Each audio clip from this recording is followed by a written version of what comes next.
Hello నేను మీ CS రావు.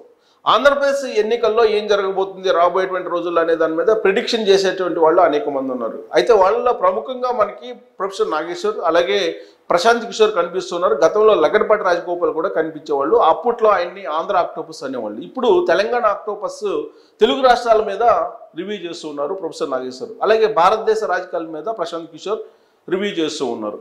అయితే వీళ్ళు రివ్యూ చేసేటువంటి రివ్యూల్ని ఎంతవరకు నమ్మచ్చు, వీళ్ళు ప్యాకేజీలు తీసుకొని రివ్యూలు చేస్తూ ఉన్నారా, నిజంగానే వాస్తవాలు చెప్తున్నారా అనేటువంటి చర్చ అయితే సోషల్ మీడియాలో జరుగుతుంది. అలాగే బయట కూడా జరుగుతుంది, రాజకీయ వర్గాల్లో కూడా అదే జరుగుతుంది. అసలు ఇప్పుడు ప్రశాంత్ కిషోర్ అలాగే ప్రొఫెసర్ నాగేశ్వర్ వీళ్ళిద్దరిలో చెప్పే దాంట్లో ఎవరిది మనం కొంచెం బెంచ్ మార్క్ తీసుకోవచ్చు, ఎవరిది నమ్మే అవకాశం ఉంది అనే దాని మీద విశ్లేషణ చేసుకునేటువంటి ప్రయత్నం చేద్దాం. వాళ్ళిద్దరి గురించి అసలు ఒకసారి చూద్దాం. వాళ్ళిద్దరు ప్రొఫైల్ చూస్తే కనుక ఆల్మోస్ట్ వాళ్ళిద్దరిలో ఎవరిని నమ్మొచ్చు అనేటువంటి అభిప్రాయానికి మీరు రావచ్చు. సో ఈయన ప్రొఫెసర్ నాగేశ్వర్, ఈయన స్వస్థలం మంచిర్యాల జిల్లా మందమర్రి ఈయనది. సో హైదరాబాద్ సిటీ కాలేజ్ నుంచి బీఎస్సీ ఎలక్ట్రానిక్స్ డిగ్రీలో ఎలక్ట్రానిక్స్ చేశాడు ఈయన. ఉస్మానియా యూనివర్సిటీ నుంచి జర్నలిజంలో పీజీ చేశాడు ఆయన. పీజీలో ఆయన జర్నలిజం చేశారు. ఉస్మానియా యూనివర్సిటీ ద్వారా పొలిటికల్ సైన్స్లో పిహెచ్డి కూడా చేశారు ఈయన, పొలిటికల్ సైన్స్లో. సో ఓఈలో జర్నలిజం డిపార్ట్మెంట్ హెడ్గా కూడా పనిచేశారు, అందుకే ఆయన ప్రొఫెసర్ అయ్యారు. కమ్యూనిస్ట్ భావజాలం కలిగినటువంటి వ్యక్తి ఈయన. 2007లో హైదరాబాద్ రంగారెడ్డి మహబూబ్ నగర్ గ్రాడ్యుయేట్ ఎమ్మెల్సీగా తొలిసారిగా ఆయన మండలిలో అడుగుపెట్టారు, ప్రజా జీవితంలోకి అంటే ప్రత్యక్ష ఎన్నికల్లో అడుగుపెట్టారు. 2009లో మరోసారి ఎమ్మెల్సీగా ఎన్నికయ్యారు. ఎమ్మెల్సీగా ప్రశ్నలు అడగడానికి డబ్బులు తీసుకున్నారు అనేటువంటి ఆరోపణలు ఈయన మీద ప్రధానంగా ఉన్నాయి. ప్రొఫెసర్ నాగేశ్వర్ మీద చాలా బలంగా వినిపించాయి. మండలిలో ఏదైనా సరే ప్రజా సమస్యలను ప్రశ్నలు అడగడానికి డబ్బులు డిమాండ్ చేస్తున్నాడు అనేటువంటి ఆరోపణలు ఆయన్ని బాగా చుట్టుముంటాయి. హాన్స్ ఇండియా ఇంగ్లీష్ డైలీ ఎడిటర్గా కూడా పనిచేశారు ఆయన. గతంలో హెచ్ఎంటీవీ ఎడిటర్ ఇన్ చీఫ్గా కూడా చేశారు. తర్వాత 10 టీవీ వ్యవస్థాపక చైర్మన్గా కూడా ఉన్నారు. సో ఇలా రకరకాలుగా ఆయన రూపాంతరం చెందుతూ వచ్చారు. తెలుగు, ఇంగ్లీషు, సోషల్ మీడియాలో పొలిటికల్ కామెంటేటర్గా ఇప్పుడు ఆయన సోషల్ మీడియాలో పరిచయస్తులుగా ఉన్నారు. ఆయన తెలంగాణ అసెంబ్లీ ఎన్నికల్లో కేసీఆర్ పై వ్యతిరేకత గురించి ముందస్తు అంచనా వేశారు. ఏపీ జగన్ గెలుస్తాడని ఏపీలో ఇప్పుడు ప్రొఫెసర్ నాగేశ్వర్ అభిప్రాయపడుతూ ఉన్నారు.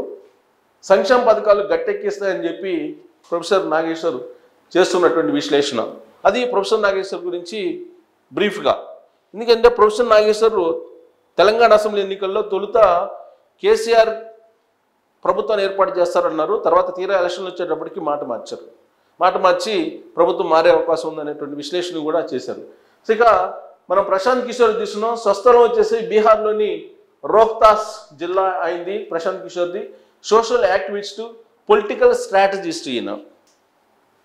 తర్వాత ఈయన ఐక్యరాజ్య సమితి ఆర్థిక సహాయంతో పేదల ఆరోగ్య సంరక్షణ కోసం కృషి చేశారు. 2011లో మోడీని మూడోసారి గుజరాత్ సీఎం చేయడానికి వ్యూహకర్త అవతారం ఎత్తారు. 2011లో రాజకీయ వ్యూహకర్తగా ఆయన అవతారం ఎత్తారు. సిటిజన్స్ ఫర్ అకౌంటబుల్ గవర్నెన్స్ సంస్థ ఏర్పాటు చేశారు ఈయన. 2014లో మోడీ సారథ్యంలో బీజేపీ విజయానికి దేశవ్యాప్తంగా వ్యూహాలు రచించారు. 2015లో సిఏజీ పేరు మార్చి ఐపాక్ సంస్థను స్థాపించారు. 2015లో నితీష్ కుమార్ను బీహార్ సీఎం చేయడంలో ఆయన క్రేజ్ పెరిగింది, ఐపాక్ క్రేజ్ కూడా పెరిగింది. 2017లో యూపీ ఎన్నికల్లో కాంగ్రెస్కి వ్యూహాలు రచించారు. సో కానీ అవి బిడ్స్ కొట్టినాయి. 2017లో పంజాబ్లో అమరేందర్ సింగ్ను సీఎం చేయడంలో ఐపాక్ చాలా కీలక పాత్ర పోషించింది. 2019లో ఏపీలో వైసీపీ విజయం కోసం వ్యూహాలు రచించారనే సంగతి అందరికీ తెలుసు. 2020లో బీహార్లో నితీష్ కుమార్, ఢిల్లీలో కేజ్రీవాల్ను గెలిపించినటువంటి ఐపాక్ చాలా కీలకంగా వ్యవహరించిన వాళ్ళని సీఎం చేయట్లో. అలాగే 2021లో పశ్చిమ బెంగాల్లో మమతా బెనర్జీ విజయాన్ని అందించింది ఐపాక్. ప్రశాంత్ కిషోర్ వ్యూహాలు అక్కడ బాగా ఫలించాయి. సో 2021లో రిటైర్మెంట్ ప్రకటించాడు ప్రశాంత్ కిషోర్. 2021 నుంచి ఆయన దూరంగా ఉంటున్నారు. 2022 మే 2న జనసురాజ్ పేరుతో రాజకీయ పార్టీని ఆయన ప్రకటించారు. బీహార్లో పాదయాత్ర కూడా చేశారు. దాదాపు 3000 కిలోమీటర్ల పాదయాత్ర ఆయన చేశారు. 2025 బీహార్ అసెంబ్లీ ఎన్నికల్లో పోటీకి ఆయన సన్నాహాలు చేసుకుంటూ ఉన్నారు. 2019లో ఏపీలో వైసీపీని గెలిపించారు ప్రశాంత్ కిషోర్ అనేది అందరికీ తెలిసినటువంటి విషయమే.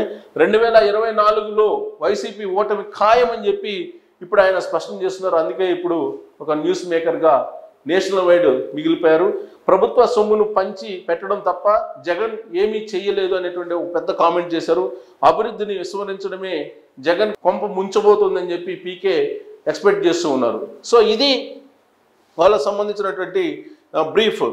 వీళ్ళిద్దరిలో ఎవరు చెప్పింది కరెక్ట్ అవుతుంది అనేటువంటి ఒక విశ్లేషణ కనుక చేసుకుంటే ప్రశాంత్ కిషోర్ అనేక సందర్భాల్లో అన్ని రాష్ట్రాల్లో బీహార్లో కానీ లేదా ఉత్తరప్రదేశ్లో కానీ లేదా 2014లో నరేంద్ర మోడీని గెలిపించడంలో కానీ 2019లో జగన్మోహన్ రెడ్డిని గెలిపించడంలో కానీ ఇవన్నీ కూడా ఆయనకి చాలా పెద్ద ప్లస్ పాయింట్స్గా కనిపిస్తున్నాయి. దాదాపు ప్రశాంత్ కిషోర్ వేసేటువంటి అంచనాలే దాదాపుగా కరెక్ట్ అయ్యేటువంటి పరిస్థితి 1-2 సందర్భాలు తప్ప. సరే, గుజరాత్లో కూడా నరేంద్ర మోడీ అక్కడ 2011లో ఉపయోగించుకున్నారు ఆయన్ని రాజకీయ వ్యూహకర్తగా కూడా. ఆయన ప్రొఫైల్ చాలా పెద్దది, ప్లస్ సెఫాలజిస్ట్గా ఆయనకంటూ ఒక ప్రత్యేకమైనటువంటి పేరుంది, అంచనాలు కూడా ఉన్నాయి ఆయన మీద. సో ఆయన ఏదైనా సరే నిర్మోహటంగా చెప్తూ ఉంటారు. అలాగే ఆయన ఏదైనా ఎక్స్పెక్ట్ చేస్తే కనుక అది కరెక్ట్ అవుతుందని చెప్పి చాలామంది భావిస్తూ ఉంటారు.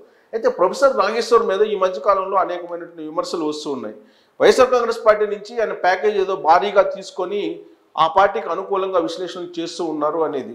సో ఆయన ప్రొఫెసర్ నాగేశ్వర్ అనేక సందర్భాల్లో విశ్లేషణ విషయంలో కూడా తప్పటడుగు వేసినటువంటి చరిత్ర ఉంది అనేది ఇప్పుడు నెట్జర్లు కానీ సోషల్ మీడియాలో కానీ ఆయన మీద వస్తున్నటువంటి కామెంట్లు. సో వీళ్ళిద్దరూ చెప్పేటువంటి విశ్లేషణ ఆంధ్రప్రదేశ్ విషయంలో కొంత విభిన్నంగా కనిపిస్తుంది. ప్రశాంత్ కిషోర్ చెప్తున్న దాని ప్రకారం జగన్మోహన్ రెడ్డి సీఎం కావడం అసంభవం ఈసారి అని చెప్పి ఆయన చెప్తున్నారు. కానీ సంక్షేమ పథకాలను భారీగా అమలు చేస్తున్నారు కాబట్టి జగన్మోహన్ రెడ్డి అధికారంలోకి మరోసారి వస్తారని చెప్పేసి ప్రొఫెసర్ నాగేశ్వరరావు చెప్తున్నారు. అయితే ఇక్కడ ఆంధ్రప్రదేశ్ భౌగోళికంగా కానీ ఆంధ్రప్రదేశ్లో సామాజికంగా కానీ ఆంధ్రప్రదేశ్లో ఉండే క్షేత్రస్థాయిలో కానీ బాగా అధ్యయనం చేసినటువంటి సెఫాలజిస్టు ప్రశాంత్ కిషోర్. ఎందుకంటే 2019లో జగన్మోహన్ రెడ్డిని గెలిపించడానికి ఎన్ని రకాల ప్రయోగాలు చేశారో అన్ని ఆంధ్రప్రదేశ్ మీద చేశారు. ప్రొఫెసర్ నాగేశ్వర్ దూరం నుంచి చూస్తున్నారు ఆంధ్రప్రదేశ్ని. అక్కడ క్షేత్రస్థాయిలో ఉండేటువంటి పరిస్థితులు పూర్తిగా ఆయనకి అవగాహన ఉండేటువంటి ఛాన్సెస్ పెద్దగా ఉండవు అనేది మనం భావించడానికి అవకాశం ఉంది.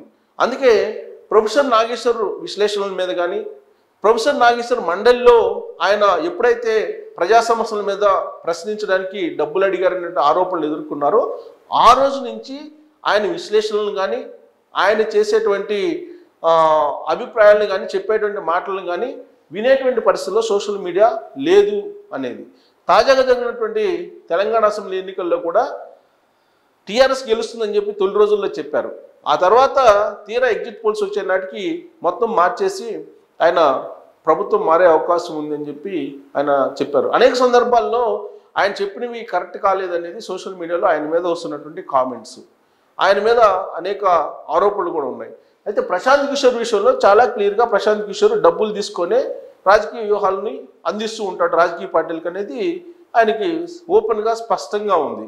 కాబట్టి ప్రశాంత్ కిషోర్ ఒక సెఫాలజిస్ట్గా ఒక రాజకీయ వ్యూహకర్తగా ప్యాకేజ్ తీసుకొని మొత్తం చెప్తూ ఉంటారు అభిప్రాయాలు కానీ వ్యూహాలను కానీ. అదే నాగేశ్వరరావు తెర వెనుక కిక్ బ్యాక్స్ని తీసుకుంటారు అనేది ఇప్పుడు తాజాగా ఆయన మీద ఉన్నటువంటి ఆరోపణలు. సో వీళ్ళిద్దరు చెప్తున్నటువంటి అభిప్రాయాల్లో ఏది కరెక్టు ఏపీ విషయంలో అనే దాని మీద నేను ఒక హింట్ ఇస్తాను. దాన్ని బట్టి మీరు ఎక్స్పెక్ట్ చేయొచ్చు ఎవరు చెప్పి నిజం కాబోతుంది అనేది. ప్రొఫెసర్ నాగేశ్వర్ బేసిక్గా ఆయన కమ్యూనిస్ట్ భావజాలం కలిగినటువంటి లీడరు. ఆయన ఇప్పుడు ఆంధ్రప్రదేశ్లో బీజేపీ జనసేన తెలుగుదేశం పార్టీ పొత్తు ఉంది కాబట్టి ఆ పొత్తుని వ్యతిరేకిస్తూ ఉంటాడు ఆయన భావజాలం పరంగా చూస్తే. అందుకే ఆయన ఇప్పుడు వ్యతిరేకంగా చెప్తున్నారా అనేటువంటి ఒక అపవాదు కూడా ఆయన మీద ఉంది. అదే ప్రశాంత్ కిషోర్ విషయంలో అయితే అలాంటి భావజాలాలు ఏమీ ఉండవు. ఆయన రాజకీయ వ్యూహకర్తగానే వ్యవహరిస్తూ ఉంటాడు. సో ప్రొఫెసర్ నాగేశ్వర్ కమ్యూనిస్టు భావజాలం కాబట్టి నరేంద్ర మోడీని వ్యతిరేకిస్తూ ఉంటారు, బీజేపీని వ్యతిరేకిస్తూ ఉంటారు.